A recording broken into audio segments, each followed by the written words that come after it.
Hello Aries, welcome to the Plaid Sheep Oracle. Today, the day that I'm recording this, is the new moon in Scorpio, conjunct Mars in Scorpio, and opposing Uranus. Now Mars is just as much at home in Scorpio as he is in Aries. It's his other home, his deeper, more introspective home. Some people like to say that Mars in Aries is the warrior and Mars in Scorpio is the lover.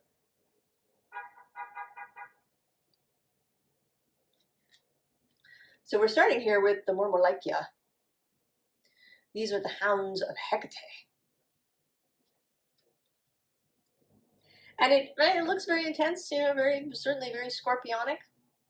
But at the same time, there's all of this really light energy in the background. And I want to say that this dog has, maybe this is a dog that's been kind of pressed into this does say service, but pressed into service as a hellhound, and has just had enough of that, of the darkness, of the grimness, of the grittiness. This is a dog that wants to go jump in leaf piles and chase a frisbee and generally have a good time and not be all here. And in fact, sort of at the top, the visible underneath of the deck, is the Kushi, a different dog, and this time in motion. In motion.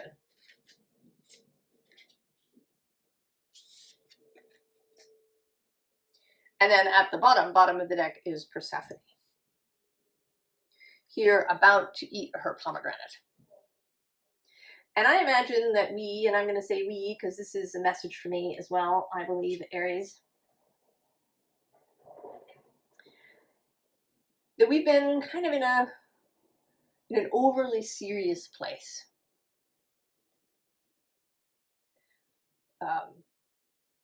Maybe it's because of our own stuff. We've been, doing some sort of underworld journey. We've been squared by Pluto as he's been passing through Capricorn.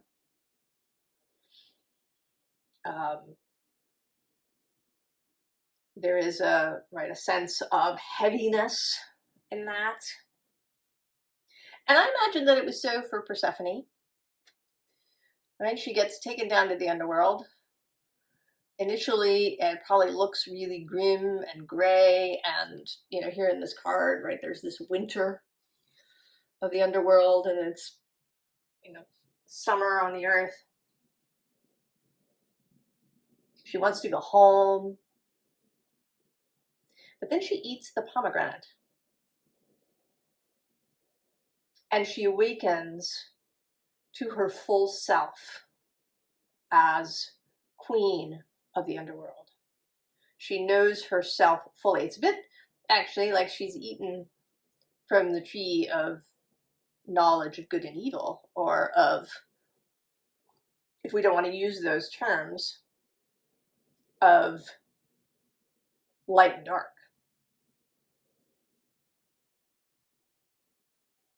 So she has come into understanding of her own power, and of the power of those things that we sometimes think of as dark, of our shadows. And so now, whether she is on the surface or underground in the underworld, she is her full self.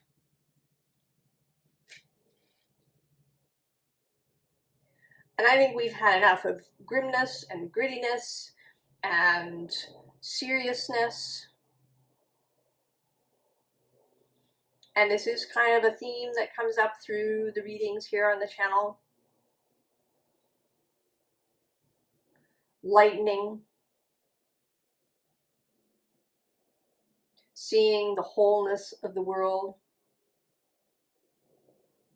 recognizing our own ability to create light.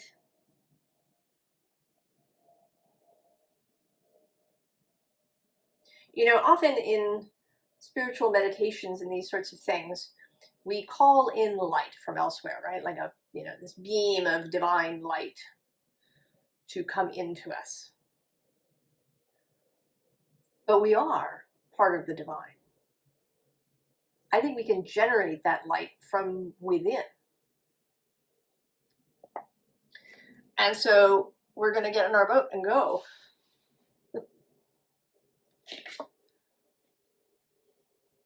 And we're going to go not just to our North Star, but to stars in general, right? Into the starry sky. Second star from the right and on until morning.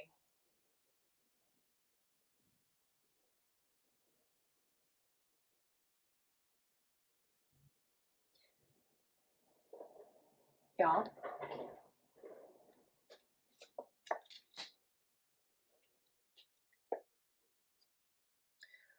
We're choosing to see things in this new way. To be more youthful. And I don't mean that we need to go back to our own childhoods or to undo anything that has been.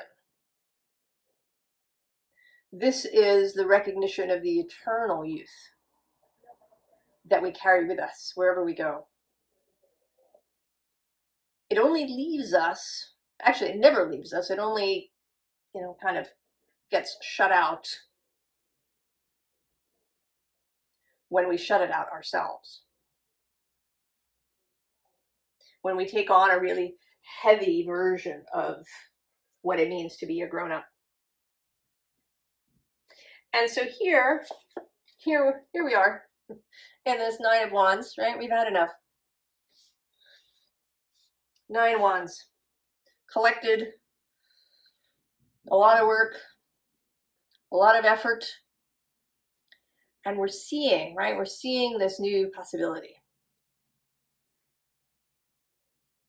And we could stand here pining, or, you know, agonizing about how to do this.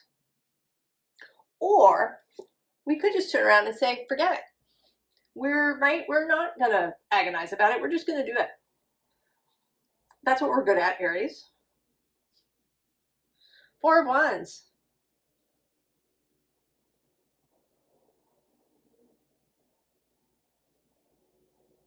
All right, we're going to take our 4 favorite wands, the ones that really work for us. They make the heart sing, that give us joy and delight. And we're going to plant those. And then we're going to share this with other people. We're going to share this newfound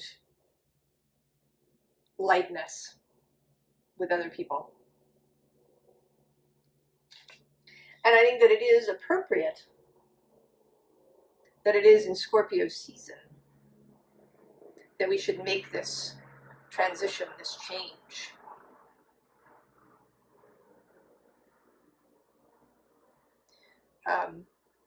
In part because this is, right, Scorpio is about transformation and change.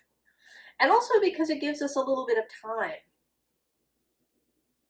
You know, when you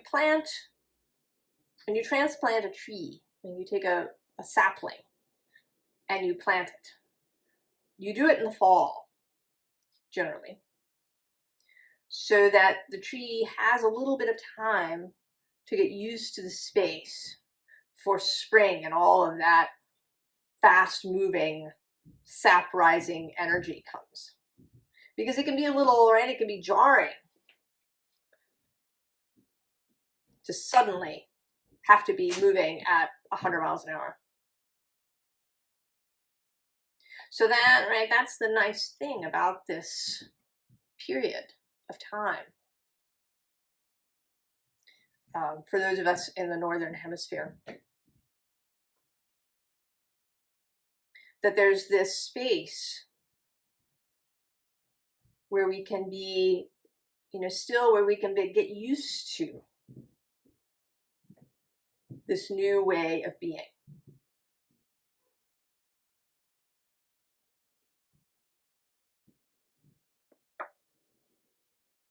So the next underlying is this Queen of Tentacles from Boadicea's Tarot, Earthly Delights. And actually, this is the card that I saw in somebody's e-blast that made me decide I wanted this deck. So this is sort of my personal experience coming through to yes, I want that.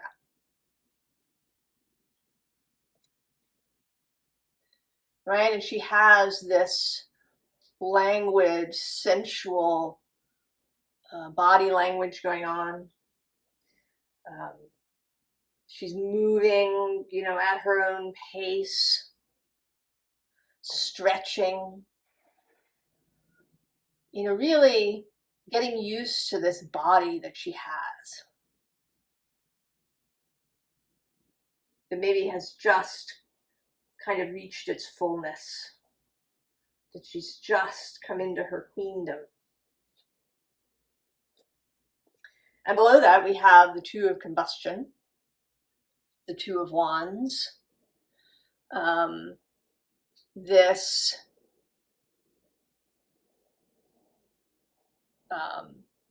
this ignition. I actually sort of see these two as like this is a correspondence, right? They kind of create fire within this image, and then the ship is on fire, right? The creation of this flame that's going to burn this old ship right down to the waterline. Because we are not interested in getting on this ship anymore.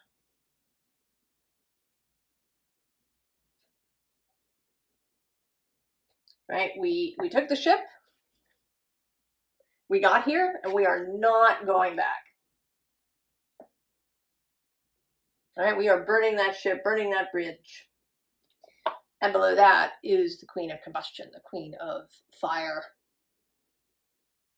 You, Aries, in your full understanding, your full ease of self, in all your finery.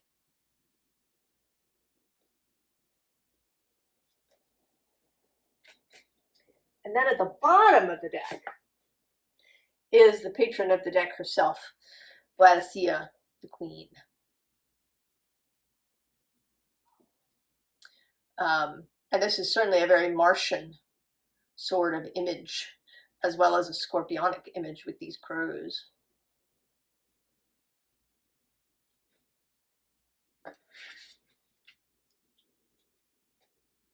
And that's all, right? So there's this, all of those cards, except for the Queen, are really underneath.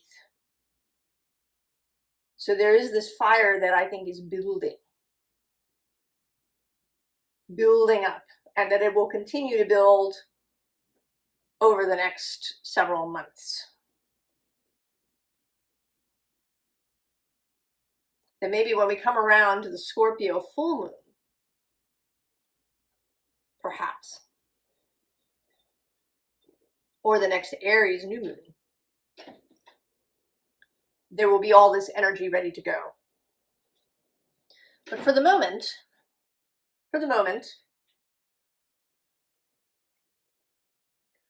we're in this temperance energy.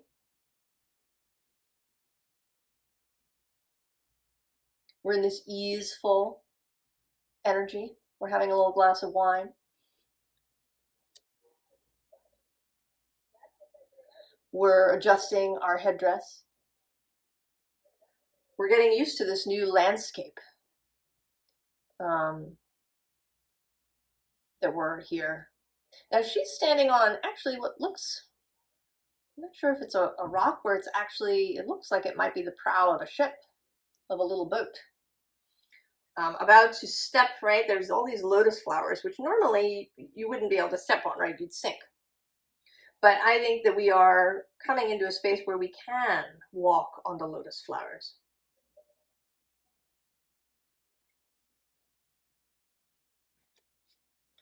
Recognizing your own magic, Aries.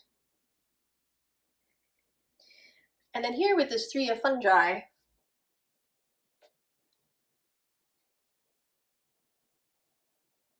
this group spirit, right? This collaborative spirit, this wanting to take the fun to other people, wanting to take the fun to other people. So I think this is, I mean, we're sort of moving farther into the future here. But maybe, I mean, maybe not so much. Maybe some of this fun will come out through this holiday season that we're about to enter.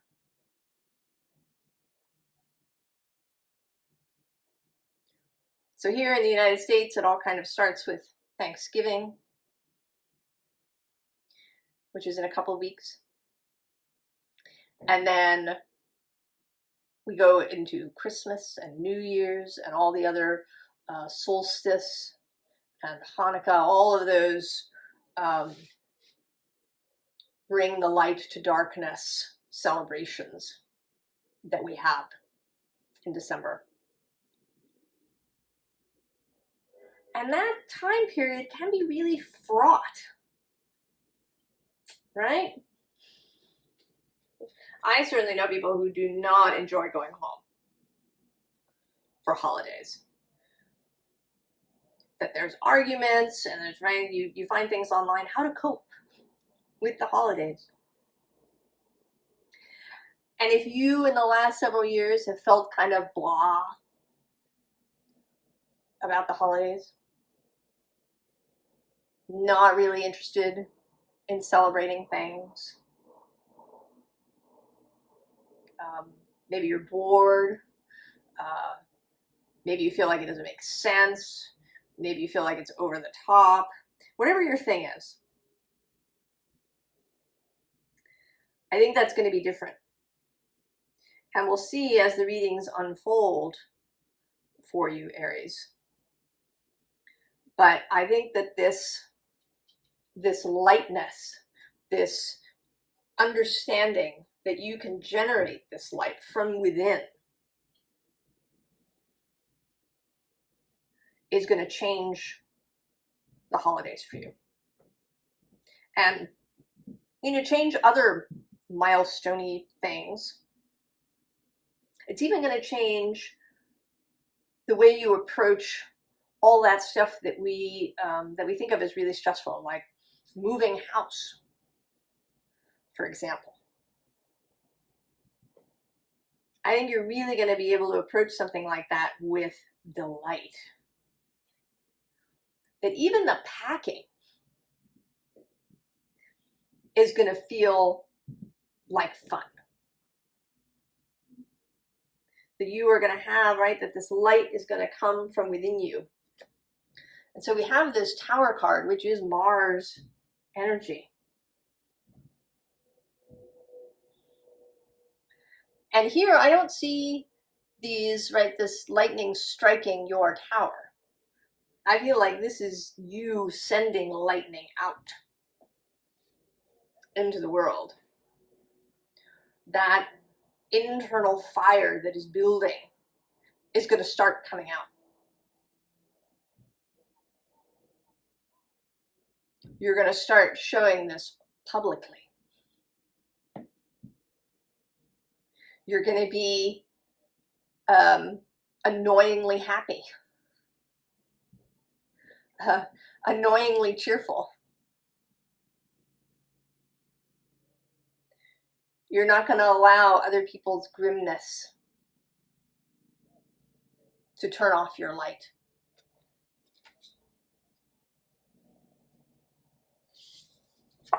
And other people may be confused by this.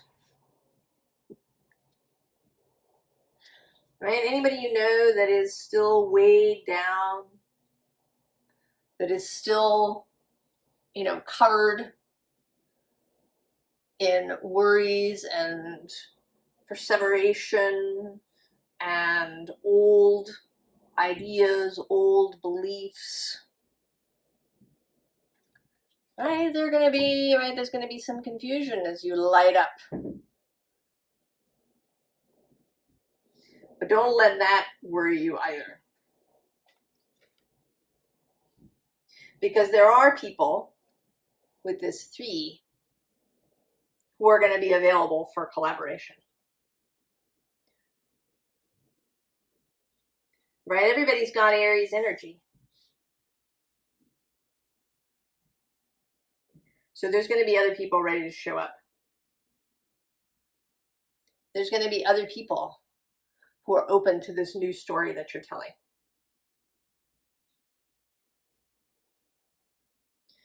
Right? Because even though, right, this Tower is, right, kind of an intense card, and lightning is intense, but it doesn't, it doesn't really have to show up that way.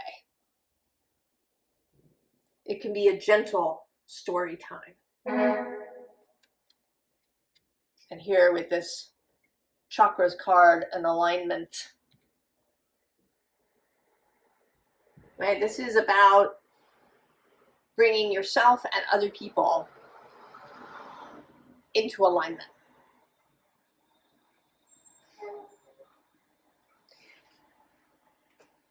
The Queen of Cups appears again at the bottom of the deck. So I'm not worried that you're going to, roar through people's lives, right? That you're going to run into this person's study and just like knock him over and drag him out from his rooms. I think you have the emotional intelligence, the sensitivity, this Queen of Cups ability, right? Mars, the lover, ability to bring people into this energy in a way that will work for them, that you can seduce them rather than forcing. Right, with this 3 of Wands. That you can bring people to this promontory, to this point, so they can see what you see.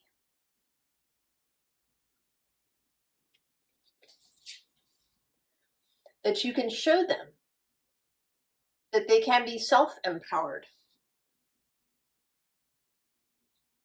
That, maybe initially they sort of bask in your light, but that they have their own light.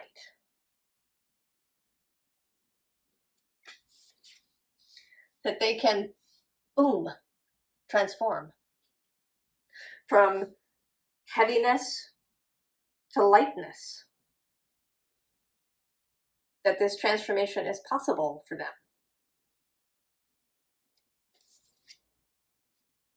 Right? This is the good news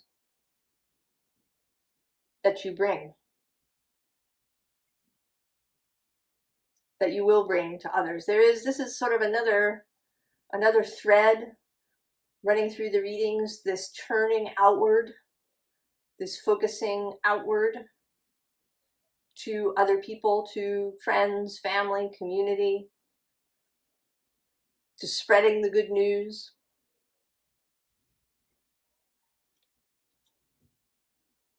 To embodying all of these things that you've learned and discovered and transformed in yourself, and going out and being an example there in the gathering.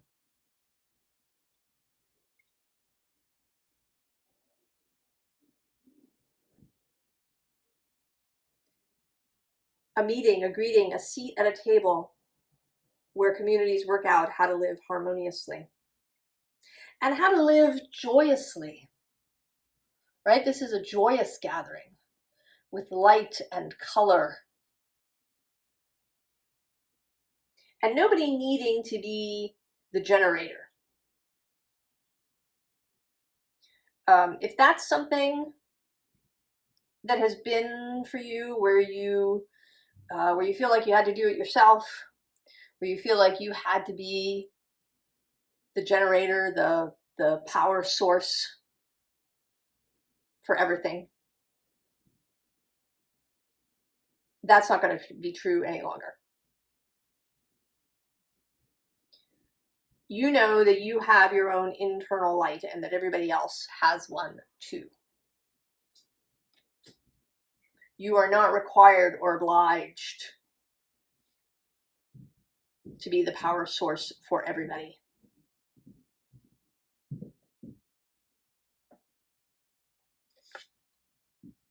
And so the moon, recognize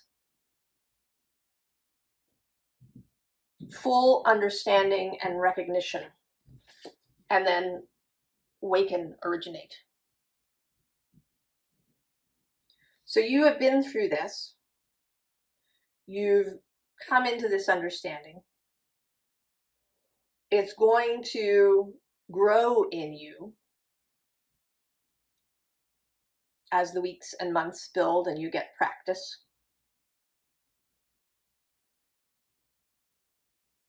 And then you can spread it around.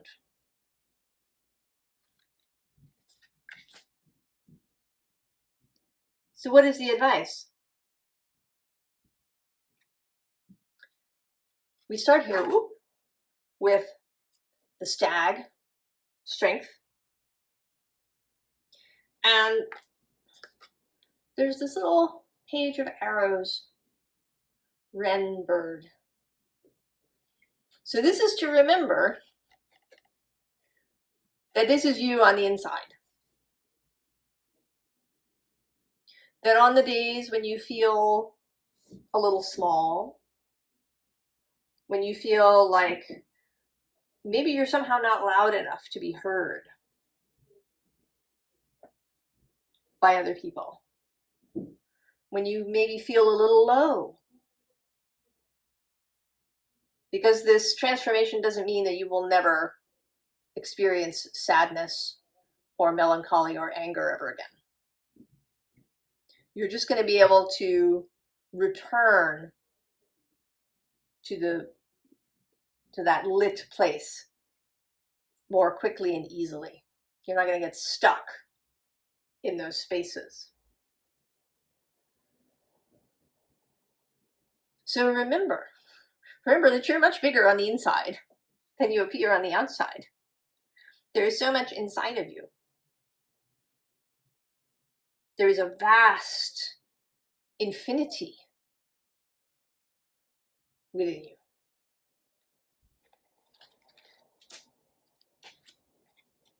Right? There is this shaman energy, magician in this deck energy. The ability to return to self, the ability to see, to use your intuition, to speak to the greater cosmos so that you can be guided and know what to do.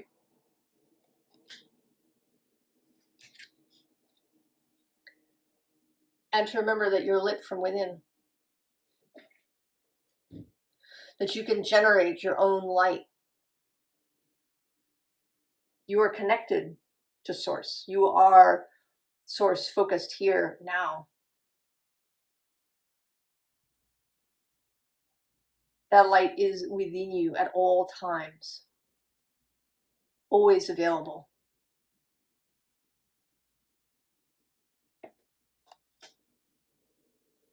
Aries, I think you're gonna be the person to be around during the holidays. You're gonna bring the fun, the joy, the lightness, the spirit of it. right? That spirit of the returning light that are all those solstice celebrations.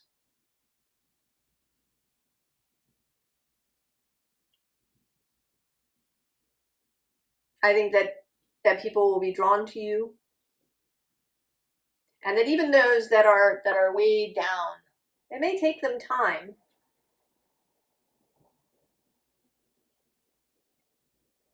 but I think they may be converted to your perspective. I wish you all the very, very best, Aries, and I'm excited to see how this unfolds over the next months. I'll see you next time. So long, Aries.